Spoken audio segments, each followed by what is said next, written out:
All right. Well, let's make a start. So it's really great to see everybody. So Rich or I we're talking, and this is a bit of a different one for us because we do lots of different types of presentations, and we've told the stories of our work in Camden and Rich's work in Baines many times, and in different settings and in different ways and in conferences. But Rich started doing some research around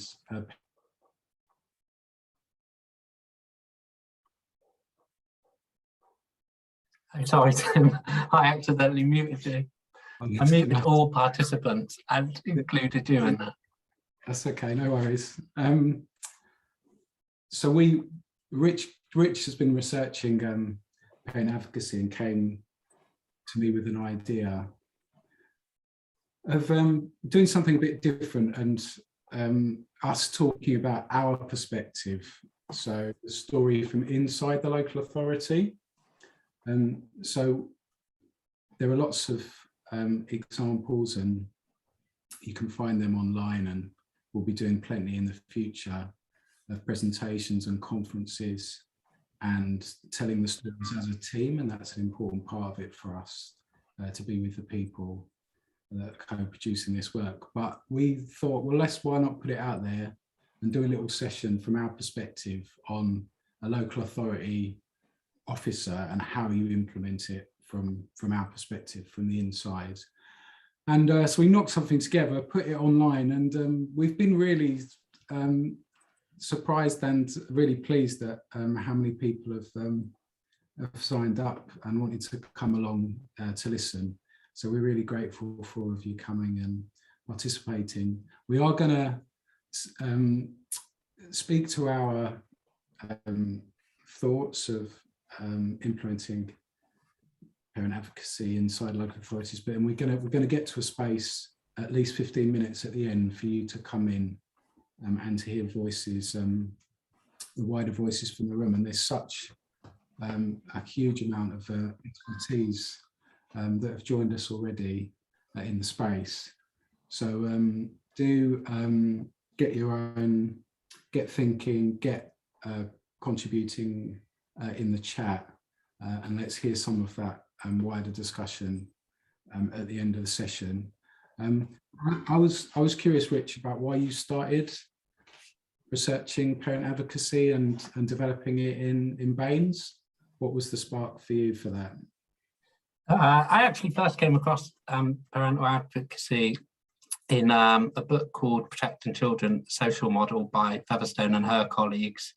And they talked about the parents having a kind of unparalleled knowledge of the kind of services that they've received, and also just the kind of welfare system in generally, and that there could be opportunities, I suppose, to build on that kind of knowledge base, and that through involvement and engagement with parents, it could potentially transform the way in which we interact and engage with parents.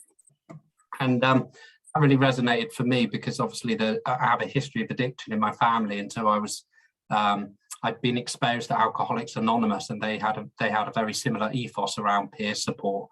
And so then I went on to read a book by David Tobis and read about the evidence base in relation to the impact that it had on the child protection system in New York. And then along with my service leader, Lee Zywick, and who's now the assistant director, we came to a conference with you, Tim, in Camden. And I was just like blown away at how the coalescing of different people from family members and social workers and kind of produced these really engaging and dynamic conversations, and it kind of contained a richness and rigor and depth that I hadn't really come close to in the 10 years that I'd been working in child protection. And then a few years later, once we started to embed parental advocacy, or at least begin to,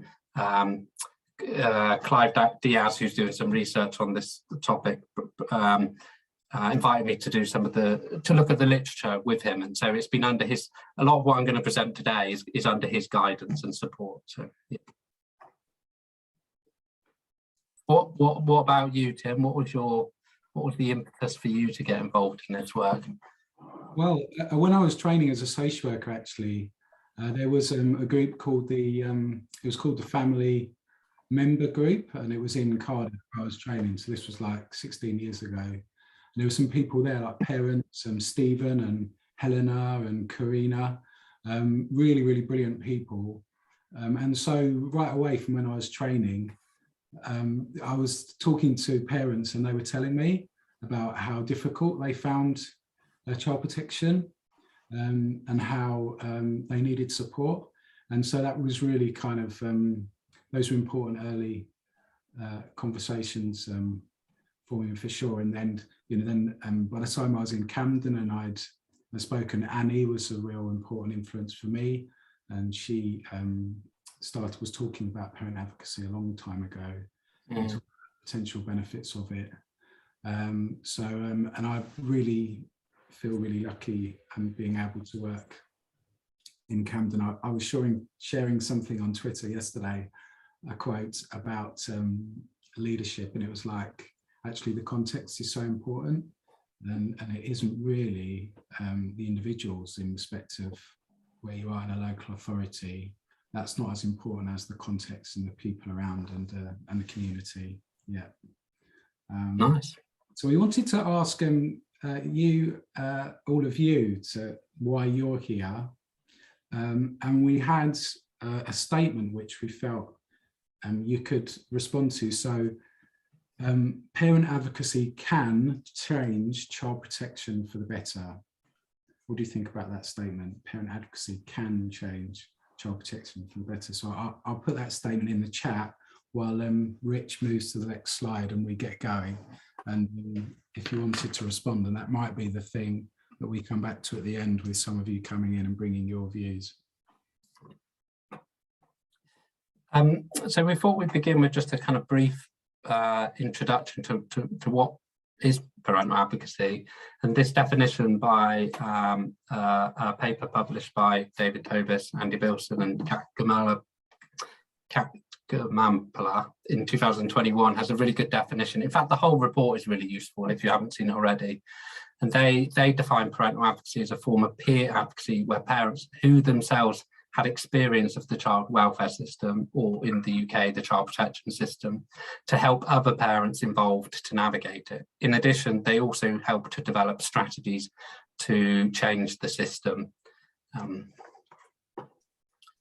then we wanted to look at why would you consider parental advocacy, and some of the research, we pulled out some of the quotes that really spoke to us, and Jill Berrick and her colleagues talk about it being a new and significant evidence-based strategy for supporting families in their efforts to reunify. So there's lots of research around looking at it in relation to reunification of children, and calling it as showing important promise. Cohen and Canham say that the inclusion of parents within professional child welfare has the potential to initiate a transformational change process for agencies. Sears talks about it as a paradigm shift that questions the centrality of professionally driven case planning, because mentors offer a different kind of expertise. They're coming from a fundamentally different place than professionals as experts. Featherstone, who I mentioned at the very beginning, talk about parents having built up an unparalleled knowledge of the range of welfare systems. And through a process of co-production, we could arrive at transformative approaches. David Tobis, in his book From Pariahs to Parents, talks about involving parents is not solely a matter of justice or sympathy or a desire to be nice to parents, although I think it is all of those, or an ideological point of view that we can fight about, but as a critically important thing to do to help children. And then most recently, the review of children's social care by Josh MacAlister in the Case for Change has noted its interest in potentially reducing the adversarial practice and unnecessary escalation. That's the kind of the what and the why of parental advocacy, and then we'll just move on and then we'll talk a little bit about how to get started. Yeah, so I challenged myself this time to, usually we speak to visuals and tell the stories with a mix of lived and learned experience presenting. So I challenged myself to put some words down on slides. It's probably too many words there. So yeah, like, how do we get started in Camden? And how, from my perspective, you know, it was about having the conversation. I think that's an important one. For people in local authorities, right? You've got to get going. You've got to start talking to people, and so we did that through coffee mornings. Quite a simple, old school concept of having coffee mornings, and this family advisory board, or FAB group, developed, and it was a lovely thing. People coming and talking about difficult things, offering hope, motivated. To try to you know, make a difference and do things locally to help other parents. And we did this brilliant thing with so it's Annie from Surviving Safeguarding, and maybe Annie could put her a link to her website in the chat. I'm going to put a link to the article, some of the original articles around this work that Annie wrote as well. But we did something called Empowering Families, which was parents from the FAB group coming in and providing training for social workers, and developed this concept called Helping Hands, which was where a parent with experience would meet up as a one-off with a parent who was at the beginning of their child protection experience. So Helping Hands, sort of an early idea around offering support and a sounding board for parents. And I guess we can say, look, there's this international evidence base, the evidence base that Rich is sharing with us, and that Clive, Anna Gupta and others are building. But so there's a reason to do it, and my values as a social worker and as a person lead me to think that parent advocacy is the right thing to do. But what I think lent parent advocacy extra strength in Camden was the way that we co-designed the offer and embarked on this co-design process called Camden Conversations, which I think many of you know the details of. Annie again providing national leadership on that, Anna Gupta, Professor Anna Gupta providing academic support. And this was parents coming back into the local authority, interviewing professionals, interviewing other parents, and bringing forward a series of recommendations. So then our belief that parent advocacy was the right thing to do was redoubled, because we had our why, we had the feeling that it was the right thing to do, but also it was a key recommendation of this co-design, Camden Conversations, and it was a big recommendation of that from professionals and from parents that felt that it would be positive. And the other thing that the co-design did, the Camden Conversations did, was it emboldened parents and professionals. It encouraged that learning exchange. It started the conversations, which then continued. And we had this process of parents emerging as activists, so-called relational activists, people like Clarissa Stevens, Carmen Ayu, Kevin Mack, Faye Hamilton. And I think Clarissa encapsulated it by saying she didn't want to be outside the court or outside the local authority waving a placard, although I don't think she necessarily ruled that out, but she wanted to make a difference and felt like she wanted to be an activist for change in the system, and to be able to do that by building relationships with other parents, building relationships with professionals to bring about some of these changes and to bring forward the parent advocacy programme. If you move to the next slide, Rich. So we had this team, and I think that's really key. I had the community locally, local parents, of course, and starting the conversation with them. Such, of course, the important ingredient, but also this wider group, the national support, of people like Annie and Anna and Clive recently. We had we learnt about the international contexts, and David Tobis came over, and we held an event in Camden where we learnt about the New York situation. And recently IPAN and Talia and Yuval has been supporting us in providing information from that international context of advocacy. And there's a book I've been reading recently, which is a good one, called Beyond Sticky Notes. And that book pulls out some visual metaphors, which are quite helpful. And it was a funny thing, because one of the visual metaphors about how you bring about change and how you co-design services, one of the metaphors was the wool, the fact that you're knitting threads together and bringing people together and making connections. And it was funny because that was one of the things that we always would do in our early Fab Group meetings, is that we'd have like a ball of wool, and just a simple one, we'd say everybody's names in alphabetical order, and we'd hold the wool together, and we'd get that sense of connection. So I really like that metaphor of the wool. Once we'd done it 3 or 4 times, people started rolling their eyes when I got the ball of wool out, but that's another story.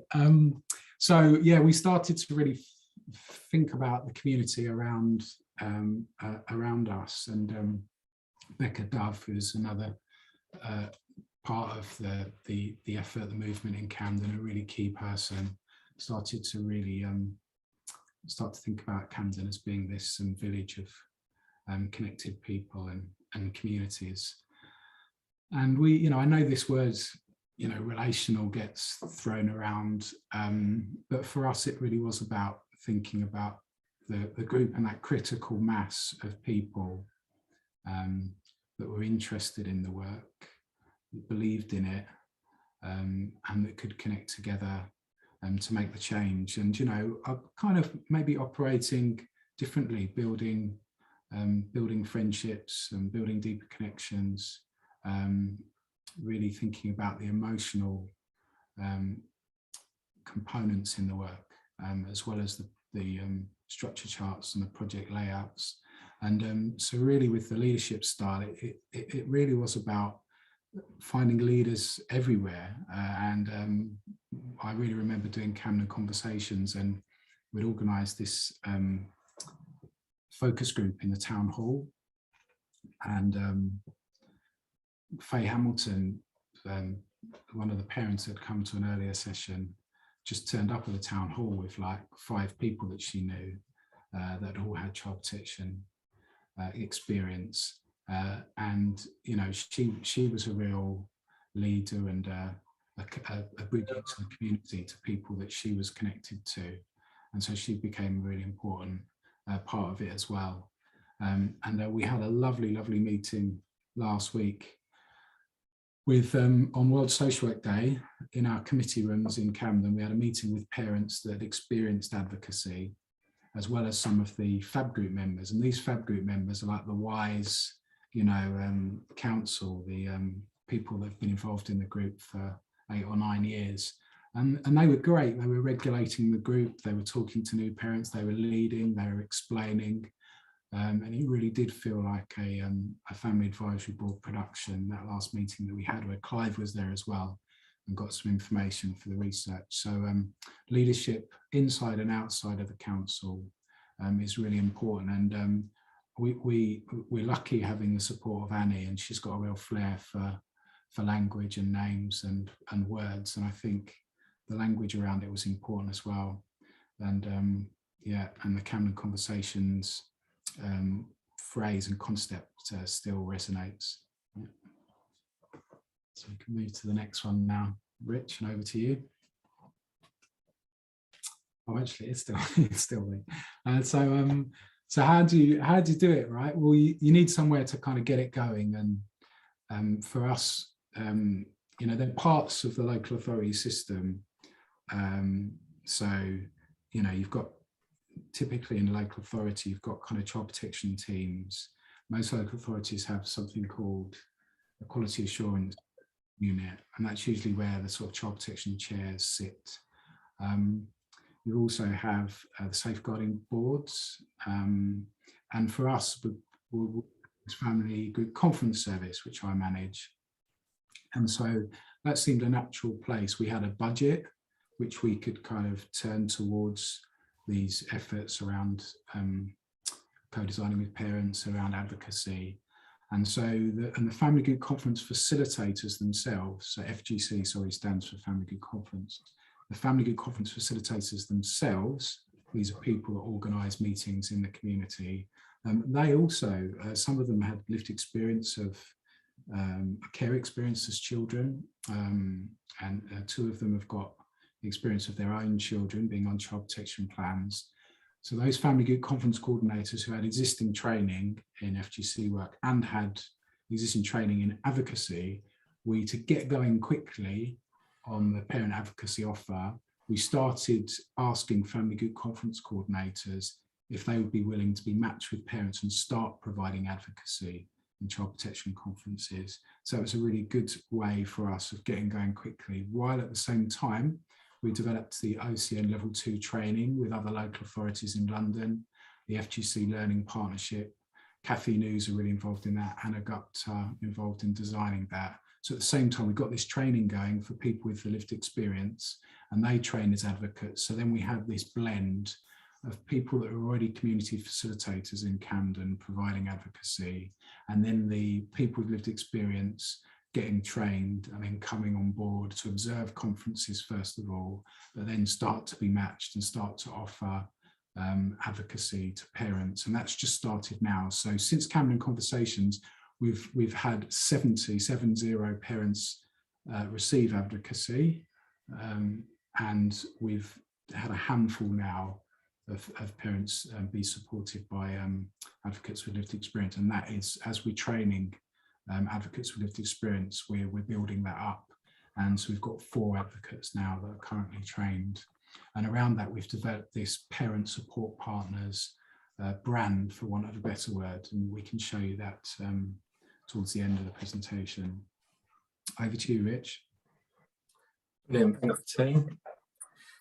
We're going to have a brief whistle-stop tour of, I suppose, some of the research around parental advocacy. I suppose when I first heard about parental advocacy, it made sense intuitively to me, and spoke about the ethics and the values of how we should be working with families.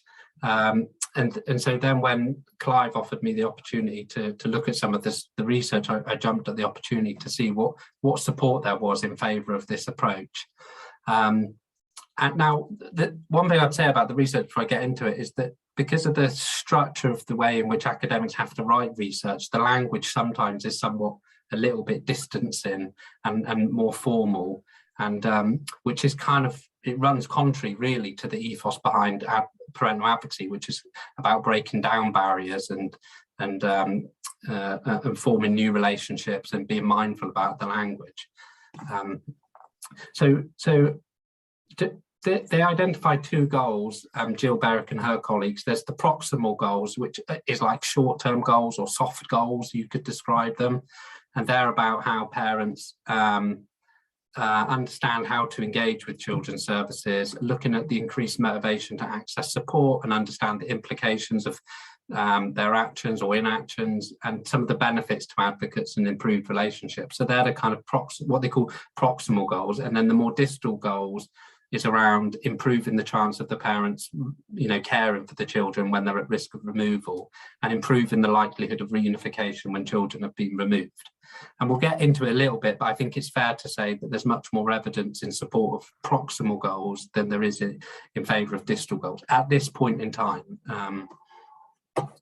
So we'll take a look at the proximal goals. I'll try and share themes through quotes from parents. So I've tried to not go into individual studies, but I pull out various different quotes that speak to what some of the themes that were identified. So in a study by Jill Berrick and her colleagues, they identified 3 key themes in terms of the value of parental advocacy. They are the value of shared experience, communication, and one other that's completely escaped me, communication and support. And those 3 themes are pretty much, you can generalize them across all of the research. They kind of are the 3 core themes that I've identified anyway when I looked at the research.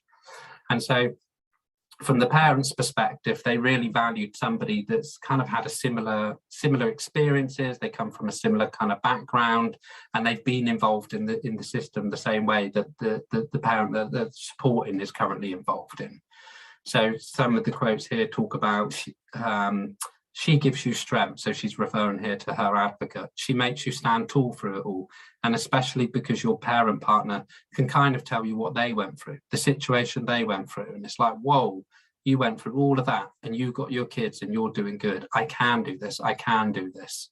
So there's something about seeing or being in relationship to people who are acting out the ambitions that they have for their family. So having a shared experience was a really core theme. It's one of the things, just going back to the shared experience, one of the things that comes up in the research is just how mind-boggling and perplexing the child protection system can be for some parents. I know when I started working in child protection, it took me about 6 months to figure out all of the different teams and the different departments and what they were supposed to be doing and what that one was for and where I could go for what. And so that's the challenge some parents come up against as well. The second kind of theme is around communication and about breaking down the language barriers. And so there was one parent within Jill Berrick's study where she said that she was in court proceedings and she described the language as gibberish to her. And she said, so when I stood there dumbfounded, looking at the judge like, okay, looking at my lawyer, okay, I'm an idiot. I don't understand any of that. That's when she pretty much blurted it out in my own words, because they've been through it all and they know everything in and out. So it's just they put it in layman's terms and guide you through it. So she's quite self-incriminating really in her ability to not understand what is otherwise quite a complex world. You know, when you go to court and you're involved in care proceedings, it's really like something else that it's hard to conceptualize unless you're in it really. It is like another world, and so having somebody there to support them in that is really beneficial. There was a study by Laliance who's done loads. Her research is incredible, and she's probably one of the leading researchers from the US. And they talked about the mentors being able to speak their language, literally and figuratively. And then the third key area was around the support that they felt like they could receive from their parent advocates in terms of emotional, material and practical support. And that's partly because the advocates are often living in the same community, and so they have a really good understanding of what's available for them. And one of the things that's really interesting that got picked up is that it might not just be the support, but also who provides it and who recommends that you go and access the support that might make a difference. And so the idea is that advocates can complement, not replace social workers in providing the support and help. And then in terms of, so there's benefits for advocates, and then there's benefits that the social workers are able to identify. And in a minute, we'll go on to benefits that can be acquired from the advocates themselves. And I'll just read out this top one here in a study where they said, we may have an understanding of what our family is going through, but to have actually been there, like mentors have, it helps bridge that gap. This idea of the advocates being a bridge comes up consistently in the research.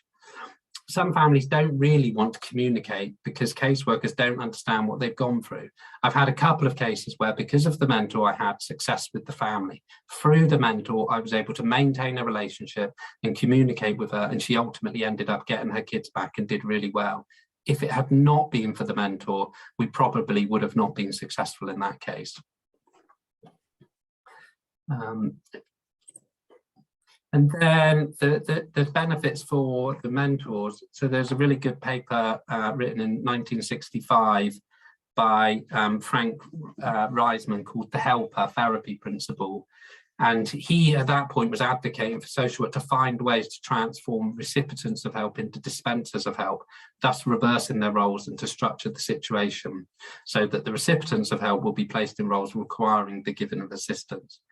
And I reflect on my own experience with that, because I think becoming a social worker and helping others has really helped me help myself and make sense of my own experiences and my own family. And there's this idea that it helps them to remember where they came from. So one of the quotes here is, "It never lets me forget where I came from. It keeps me humble and it keeps me sober. They, the families, give me more than I give them. To see their success, the daily impacts of my work makes my life richer." And so there's something about, if you've had past difficulties and you're working with families who are facing similar experiences and you're helping and you're pointing them in the direction of making change, that then reinforces the reasons and the rationale why they need to make change in the first place. So the distal goals, which are the longer term, harder goals. So in the study by Tobis, where they looked at 100 different studies, they found that it reduces maltreatment, improves engagement with social workers and attendance at court hearings, reduces the number of children coming into care, increases reunification. The problem with a lot of the research, though, is that they derive from different types of parental advocacy within different systems, and so it makes establishing a causal relationship really difficult to achieve. So I think there's lots of promising, exciting, emerging evidence in favour of parental advocacy, but I think most of the researchers would probably agree that the empirical evidence is not sufficient enough at this stage to make strong conclusions about its impact. And I'll hand it back to you, Tim, to look at what it looks like. Yeah, and we're going to move through these slides fairly briskly, so we get to hear from you at the end of the session. So Jerry, I know, is in Jerry Damon is in the space as well, and really remember learning from her and hearing from parents in the US about the changing culture and this notion of an advocate and partnership and an advocate being a bridge. I think we've seen some of the challenges as well in the local system, and I do feel it is a big question about parent advocacy, that if you've got a system which is not working for people, introducing one element into that system, one parent advocate, needs to be done in a coordinated way with support. It needs to be something that the whole of those professional groups, the local system, is aware of locally. And we found with Camden Conversations, I've got another of those visual metaphors of the iceberg, because in Camden Conversations, we started talking about how one of the central questions or ideas was around that the system sometimes does harm, that child protection conferences in of themselves can create trauma, can be very difficult experiences. And to some degree, that to me and to many people, professionals that were really invested in Camden Conversations, that we instinctively feel that. And when parents tell us it, it just enables us to feel that even more strongly. But for some professionals, that is a challenge and something that they need to get their head around. So it's like, what are some of the underlying values and ideas around, and how can you bring them to the surface? And I think that's why the sort of those Camden Conversations, the co-design, they're so important. So we have an advocacy policy, which Carmen, who's there, did sterling work on writing the policy and looking at what do those advocates do. And at the moment, our advocacy is focused on child protection conferences. We'd like to broaden it out, bring it earlier as well. But and it's on a cycle of preparing for the conference, so the advocate and the parent, and being able to do that preparation together, to help to disentangle, to navigate the information and prepare for the conference, supporting the conference itself, and then the debrief. So that's the 3-part cycle, if you like, and then, you know, for the next meeting, then that starts again. So there's the preparation for the next one, a conference or a core group, and then a debrief. And the emotions around this need to be carefully thought about. And I think in some ways, again, that for me, that's a group activity and a shared responsibility, and to think about what are the impacts of this in ways. And I think there is a tendency for professionals, when we're trying to work together with people in community to embark on these kind of co-design projects, to sort of remain in that role of the person that signs something off, or the person that has sole responsibility for the safety and the emotional regulation. And so, to take the example of payment, it was mentioned in the chat earlier. So I think having a discussion and considering what the implications of people being paid for the advocacy work is important. But I've always felt that it's the person themselves can decide whether it's going to be an issue for them with tax, or whether they'd prefer to be paid in a different way. Because I think sometimes there's this paternalistic view endures, where, you know, professionals sort of sit around hand-wringing and wondering, you know, how we should pay people, and maybe this will be difficult for them with their benefits and so on. So I think making decisions and shared decisions is really important. And if you have got this group of people that are developing the work, then the emotional regulation around the work as well can be shared. And so we've got the FAB group itself. There's an operational group for developing the advocacy. There's a cross-London group. And then we've matched the advocates to mentors, more experienced advocates. There's like a buddy system. So there are those different ways in which people are being supported in the work. And of course, the aftercare and the structures and providing those spaces for real talk is really important. For us, there's a big question about the funding and independence of advocacy services, and perhaps we haven't got enough time to sort of unpack that fully, but our advocates, we commission them per piece of work, and they're not directly employed by Camden. That gives them a measure of independence, although the funding does come directly from the local authority. So there is a question about that. Yeah, over to you, Rich. So I'll just whiz through some of the challenges in relation to parental advocacy, because it's not a kind of panacea in relation to being able to improve relationships. It's there's challenges involved in any initiative, I suppose. And this quote from Frame and colleagues kind of is it really. And so there's the parent advocates might not have pre-employment experience and might need support around that. There's definitely an issue around supervision, and that comes up repeatedly. And research illustrating that those that are more supervised or better supervised tend to stay in the role slightly longer. It's an incredibly challenging role for an advocate to take on. And then the relationship between the parent and advocate, that there's this, like, just because the parent comes from a similar background and might have had similar experiences, it doesn't necessarily mean that they're going to, you know, create a meaningful relationship with every parent. There are personality differences, and in the same way as any other two people coming together, and that's not the same. That's no different for a parent and an advocate. So there needs to be consideration for that as well.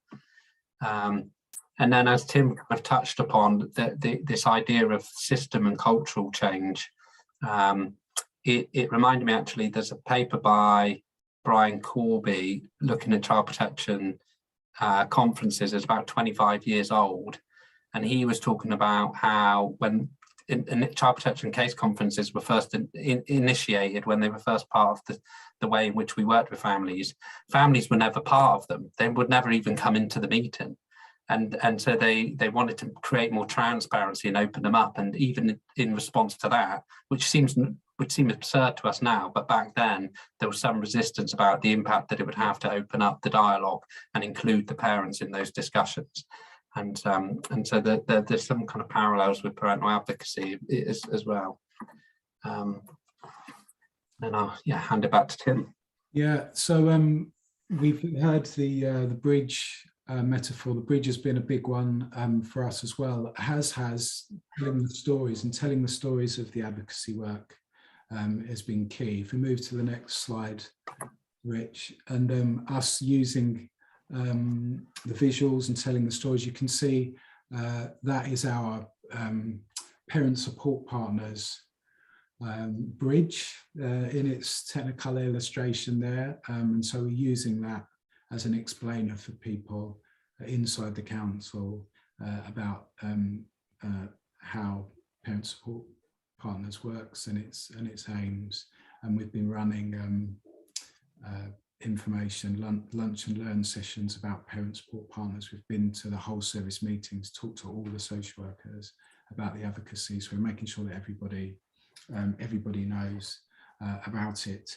So this was us giving a bit of an idea about where we're at from our position inside the local authority, and it was fun for me to do it with Rich, bringing the research and bringing that rigor to the concepts. And you can contact us. We're really happy to share the slides and share any information. I dropped into the chat some of the links to the work that Annie did and to our relational activism website, which has got a lot of good stuff on it.